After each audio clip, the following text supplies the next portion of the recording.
సీనియస్ వార్తలకు స్వాగతం. నా పేరు జగన్నాథ్ రెడ్డి. తాండూరు మున్సిపల్ పరిధిలో వీధి కుక్కలకు ఆపరేషన్ల ప్రక్రియ కొనసాగుతుంది. ఇప్పటి వరకు మున్సిపల్ పరిధిలో సుమారు 300 వీధి కుక్కలకు ఆపరేషన్లు నిర్వహించడం జరిగిందని మున్సిపల్ కమిషనర్ విక్రమ్ సింహారెడ్డి మీడియాకు వెల్లడించారు. సోమవారం కమిషనర్ మీడియాతో మాట్లాడుతూ తాండూరులో వీధి కుక్కల బాధ ఎక్కువైన విషయం తెలిసిందే అని అన్నారు. పట్టణంలోని డంపింగ్ యార్డ్లో ఏర్పాటు చేసిన ఎనిమల్ కేర్ సెంటర్లో వీధి కుక్కలకు ఆపరేషన్ నిర్వహించడం జరుగుతుందని తెలిపారు. ఇప్పటి వరకు సుమారు 300 వీధి కుక్కలకు ఆపరేషన్లు నిర్వహించడం జరిగిందని వివరించారు. పట్టణంలో ఎక్కడైనా వీధి కుక్కల వ్యవహారం ఎక్కువగా ఉంటే మున్సిపల్ అధికారులకు సమాచారం అందించాలని తెలిపారు.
ఎనిమల్ కేర్ సెంటర్ను మనం మెయింటైన్ చేయడం జరుగుతుంది. తాండూరు మన కాంపోస్ట్ యార్డ్ దగ్గర ఉన్న సెట్లోనే ఎనిమల్ కేర్ సెంటర్ పెట్టడం జరిగింది.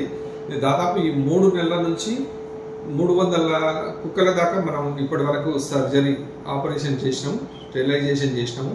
ఓన్లీ మేల్ డాగ్స్కే ప్రస్తుతం మనం చేస్తున్నాము.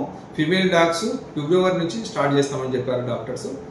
యాక్చువల్గా ఫిమేల్ డాగ్స్ అన్ని ఇప్పుడు ప్రెగ్నెంట్తో ఉంటాయని చెప్పారు, కాబట్టి ఫిబ్రవరిలో చేస్తామన్నారు. ఈలోగా మనం మేల్ డాగ్స్ మొత్తం కంప్లీట్ చేసుకుంటే నెక్స్ట్ ఫిమేల్ డాగ్స్ కూడా కంప్లీట్ చేసుకోవడానికి వీలవుతుంది. ఇప్పటికి దాదాపు 300 వరకు మనం కంప్లీట్ చేసినాం ఓన్లీ మేల్ డాగ్స్. ఫర్దర్ మన ఫిమేల్ డాగ్స్ కూడా స్టార్ట్ చేస్తాం. నేటి వార్తలు ఇంతటితో సమాప్తం. తిరిగి వచ్చే బులెటిన్లో మళ్ళీ కలుద్దాం. అంతవరకు సెలవు. నమస్కారం.